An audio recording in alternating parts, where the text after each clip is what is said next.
Hello everyone, welcome to my YouTube channel. आज हम लोग देखेंगे बर्निंग फीट सिंड्रोम क्या होता है, पैरों में जलन क्यों होती है। अक्सर डायबिटिक वाले पेशेंट या तो न्यूरो वाले पेशेंट या तो कमर दर्द वाले पेशेंट हमेशा शिकायत करते हैं कि उनके पैरों में हमेशा तरीके का दर्द बना रहता है, जलन बना रहता है। ऐसा लगता है कि पैरों में कोई आग जला दी है, ऐसा फील होता है। ये क्यों होता है, आज हम लोग देखते हैं। बर्निंग फीट सिंड्रोम, जिसको हम लोग बोलते हैं ग्रिसरॉन गोपालन सिंड्रोम, ये एक प्रकार का ग्रिसरॉन गोपालन सिंड्रोम के नाम से जाना जाता है। सिंड्रोम मतलब होता है बहुत सारे लक्षणों का गुच्छा। तो इसमें एक नहीं, एक से अधिक प्रकार के लक्षण होते हैं जिससे बर्निंग सिंड्रोम होता है। पाँव में बर्निंग सिंड्रोम एक ऐसी कंडीशन है जिसमें पाँव में जलन होता है, पाँव के तलवों में, पंजों में, सब तरीके के एंकल में, पाँव के सब तरीके का जलन होता है। और ये सबसे ज्यादा रात में होता है, दिन में ये ठीक हो जाता है, सब साइड हो जाता है, दिन में ये दिक्कत नहीं होती है।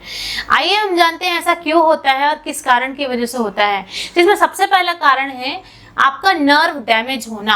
नर्व डैमेज मतलब आपके नर्व सप्लाई हो रहा है नस में, जहां भी आपके नस सप्लाई हो रही है, स्पेशली आपके पाँव की तरफ, आपके कमर के नीचे के हिस्से में जहां भी आपके नस सप्लाई हो रही है, या तो वो डैमेज हो गया है। डैमेज किस तरीके से होता है, हम अगर लंबे समय से बीमार हैं, या तो हमारे कोई इंजरी हो गया है, या तो कोई हमको डिजीज हो गई है जिसकी वजह से हमारे नर्व डैमेज हो सकते हैं, या तो हमको कोई डाइटरी प्रॉब्लम है, dietary problem specially vitamin B12 की कमी हो गई, विटामिन B की कमी हो गई, तो भी हो सकता है हमारे नर्व्स डैमेज हो सकते हैं। अगर हम कंटिन्यू लंबे समय से कीमोथेरेपी ड्रग्स ले रहे हैं, कीमोथेरेपी मतलब कैंसर के ड्रग्स होते हैं, तो भी हमारे नर्व डैमेज हो सकते हैं। अगर हमारे बैक एरिया में कोई दिक्कत है, पीठ की तरफ कोई दिक्कत है, स्पाइनल कॉर्ड की तरफ कोई प्रॉब्लम है, तो भी हमारे नर्व डैमेज हो सकते हैं। अगर हम किसी टॉक्सिन से एक्सपोजर हुए हैं, ऐसा हानिकारक चीज जो हमारे शरीर के लिए सही ना हो, तो भी हमारे नर्व डैमेज हो सकते हैं। दूसरा मेन कारण है आपका पेरिफेरल न्यूरोपैथी। पेरिफेरल न्यूरोपैथी मतलब हमारे पाँव के हिस्से, हमारे कमर के नीचे तरफ के जो हिस्से हैं वो पेरिफेरल एरिया होते हैं, तो उनमें जो नर्व है उसमें सेंसेशन कम होना या बंद हो जाना, जैसे कि डायबिटिक्स मेलाइटस वाले जो पेशेंट होते हैं उनमें ये अक्सर होता है। एक प्रकार का कॉम्प्लिकेशन है। अगर उनका डायबिटिक बढ़ गया है तो उनको पेरिफेरल न्यूरोपैथी होता है। उनके पाँव में सेंसेशन कम हो जाता है, फील करना कम हो जाता है, इसलिए उनको कभी चोट लगती है पाँव में, हाथों में, कहीं भी चोट लगती है तो वहाँ उनका जल्दी ठीक होना पॉसिबल नहीं है, क्योंकि नर्व सप्लाई उनका धीमा होता है। क्योंकि डायबिटिक की वजह से ब्लड मोटा हो जाता है, और मोटे होने की वजह से ब्लड का प्रभाव हमारे नीचे की तरफ, पाँव की तरफ नहीं आ पाता, जो एक कारण होता है पेरिफेरल न्यूरोपैथी कराने का। पेरिफेरल न्यूरोपैथी और भी कारण से हो सकता है। अगर आपको लंबे समय से कीमोथेरेपी ड्रग्स चल रहा है, या तो आपको कोई ऑटो इम्यूनी डिसऑर्डर है, आपकी खुद की शरीर में आपका इम्यूनिटी आपको साथ नहीं देता है, वो हो गया, आपको विटामिन की कमी हो गए, आपको अदर न्यूट्रिशियस थिंग्स की डेफिशिएंसी है, ये सारे कारण हो सकते हैं पेरिफेरल न्यूरोपैथी कराने का। उसके बाद नेक्स्ट है आपका एथलीट फुट। एथलीट फुट मतलब पाँव में, एथलीट फुट एक ऐसी बीमारी होती है जो पाँव में फंगल इन्फेक्शन हो जाता है। पाँव के तलवों में, पंजों में, अंगूठों में फंगल का इन्फेक्शन हो जाता है, फंगस ईस्ट का फॉर्मेशन हो जाता है, जो कि आपके स्किन को डैमेज करना शुरू कर देता है, खत्म करना शुरू कर देता है, पाँव के स्किन को खराब करना शुरू कर देता है। और भी कारण है इरेथ्रोमाइल्जिया। इरेथ्रोमाइल्जिया मतलब अपने आप आपकी स्किन में वार्म फील करना, आपका जो स्किन है वो गरम गरम भाप फेंक रहा है, आप स्किन को छुओगे तो उसका टेम्परेचर बहुत हाई रहेगा, पाँव के स्किन या फिर अदर किसी पेरिफेरल एरिया की जो स्किन है बहुत ज़्यादा वार्म फील होगा, रेडनेस होगा, स्वेलिंग होगा उसमें। उसके बाद नेक्स्ट कंडीशन है, अगर आप लंबे समय से के लिए टाइट शूज पहनते हो, वो भी एक कारण है आपके पाँव के नर्व सप्लाई को कम करने का, पाँव में न्यूरोपैथी कराने का, नर्व डैमेज कराने का, ये भी एक रीजन हो सकता है। और भी कारण है, जैसे आप एक्सरसाइज कर रहे हो बहुत ज़्यादा और उसकी वजह से आपको स्ट्रेस पड़ रहा है आपके शरीर में, जैसे बहुत ज़्यादा हैवी एक्सरसाइज करने की वजह से हमारे कमर के हिस्से में ज़्यादा प्रेशर पड़ता है, पाँव के हिस्से में ज़्यादा तनाव महसूस होता है, स्ट्रेचनिंग महसूस होता है, वो भी एक कारण है। उसके बाद है आप बहुत किसी एलर्जी से एक्सपोजर है, जैसे आपको किसी चीज़ से एलर्जी हो गया, स्किन एलर्जी, तो स्किन एलर्जी धीरे धीरे बढ़ते बढ़ते आपके वो पर्टिकुलर एरिया के स्किन को खराब करना शुरू कर देती है। आइए हम जानते हैं बर्निंग फीट सिंड्रोम के कुछ लक्षण। जिनको भी होता है बर्निंग फीट सिंड्रोम, उनका नाइट में सबसे ज्यादा बर्निंग सेंसेशन होता है, पाँव में बहुत ज्यादा, रात पाँव में जलन हो रही है, पाँव में हैवीनेस फील होता है, नंबनेस, लगता है कि हमारा पाँव सुन्न पड़ गया है, या तो पाँव में किसी ने पिन चुभा रहे, इस तरीके के सेंसेशन होता है। और बहुत अजीब टाइप का पेन होता है, डल पेन, जो ठीक नहीं लगता है, बिल्कुल डिस्कम्फर्ट फील होता है पेशेंट को। और उसके पाँव वाले एरिया में बहुत ज्यादा वार्म फील होगा, गर्म फील होगा, ऐसा लगेगा कोई कुछ पिन चुभा रहा है, प्रिकलिंग सेंसेशन होता है, टिंगलिंग, झुनझुनाहट आती है पाँव में, और बहुत ज्यादा गरम गरम भाप फेंक रहा पाँव, इस तरीके से फील होता है। इसके बाद देखेंगे हम लोग डायग्नोसिस। अगर आप डॉक्टर के पास जाएंगे तो डॉक्टर आपका पूरा फिजिकल एग्जामिनेशन करेंगे।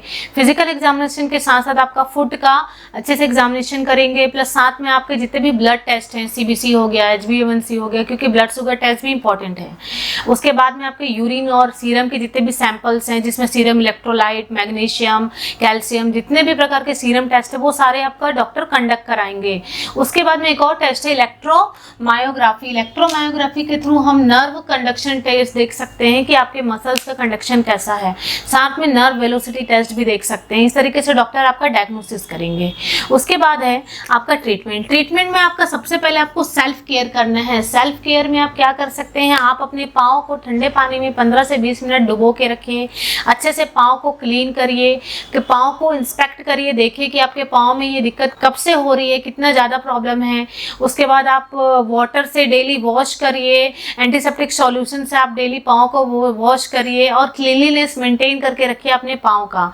सेकंड है आपका NSAID ड्रग्स लीजिए, जो भी आइबुप्रोफेन हो गया, पैरासीटामोल हो गया, ये सारे ड्रग्स आप ले सकते हैं, इससे आपको जल्दी ठीक होने का होगा। उसके बाद है आप जिनका शुगर कंट्रोल नहीं है उनको इंसुलिन थेरेपी में जाना चाहिए। इंसुलिन थेरेपी के साथ साथ ओरल ग्लाइसेमिक एसिड, जो भी मेडिकेशंस होते हैं, ओरल ग्लाइसेमिक ड्रग्स हैं, वो सबको आपको लेना चाहिए ताकि आपका शुगर कंट्रोल रहे, जिसकी वजह से आपको फुट में या पेरिफेरल न्यूरोपैथी ना हो। उसके बाद है आपको विटामिन B से रिच डाइट पूरा लेना है, जितने भी विटामिन B डाइट्स हैं उन सबको कंप्लीटली लेना है, वो भी आपके ये रीजन को दूर कर सकता है बर्निंग फिट के। उसके बाद है आपको एनाल्जेसिक्स लेना है, पेन कंट्रोलर। उसके बाद आपको फिजिकल थेरेपी और एक्सरसाइज पे भी ध्यान देना है, कंटिन्यू रेगुलर आपको एक्सरसाइज करना है, जाके आपके पाँव में ब्लड का फ्लो और सर्कुलेशन अच्छे से मेंटेन रहे। उसके बाद है आपको फुट पैड इंसर्ट करना है, पाँव के नीचे फुट पैड, शूज के अंदर में आप फुट पैड इंसर्ट करके रख सकते हैं, जिससे आपका फुट प्रोटेक्ट रहेगा और आपको बर्निंग सेंसेशन नहीं होगा। उसके बाद है ऑर्थोपेडिक सर्जरी। अगर आपको वो ठीक ही नहीं हो रहा मेडिकेशन के थ्रू या अदर कोई थिंग्स के थ्रू, तो आपको सर्जरी के लिए जाना पड़ेगा, वो भी ऑर्थोपेडिक सर्जरी है, वो डॉक्टर प्रिस्क्राइब करेंगे कि किस टाइप ऑफ सर्जरी आपके पाँव से कर सकते हैं। उसके बाद नेक्स्ट है कुछ प्रिवेंशन। प्रिवेंशन में सबसे पहले हम लोग देखेंगे कि आपको अगर कोई परेशानी हो रही है रिगार्डिंग आपके बर्निंग सेंसेशन से, तो आपको पोडियाट्रिस्ट के पास कंसल्ट करना चाहिए। पोडियाट्रिस्ट मतलब जो फुट से रिलेटेड जो डॉक्टर्स होते हैं उनके पास आपको जाना चाहिए, आपका रेगुलर चेकअप होना चाहिए। नेक्स्ट है आप अपने पाँव को खुद जल्दी से जल्दी हील कराने के लिए डेली इंस्पेक्ट करिए, आपके पाँव को रेगुलर चेकअप करिए। अगर आपको पाँव में ऐसे कोई दिक्कत या परेशानी दिख रही है तो डॉक्टर के पास जाइए। आप हमेशा वही शूज सेलेक्ट करिए जो आपके पाँव में प्रॉपर फिट हो सके, ना ही पूरा लूज ना ही पूरा टाइट। नेक्स्ट है सॉक्स, आपको अच्छे वाले सॉक्स यूज करना है, फिटिंग वाले सॉक्स यूज करना है, ताकि आप वेंटिलेट हो सके, आपका पाँव एयर का सर्कुलेशन हो सके, जिसकी वजह से आपका पाँव ठीक रहे। उसके बाद आपको अपने शुगर कंट्रोल करने हैं, शुगर कंट्रोल रहेगा तो पाँव में ऐसे कोई दिक्कत नहीं होगी। तो आज हमने देखा बर्निंग फिट सिंड्रोम क्या होता है, किनको होता है, इनके लक्षण क्या थे, कॉज क्या है और इसको किस तरीके से ठीक कर सकते हैं। साथ में हमने प्रिवेंशन भी देखा। Thank you so much for watching my this video.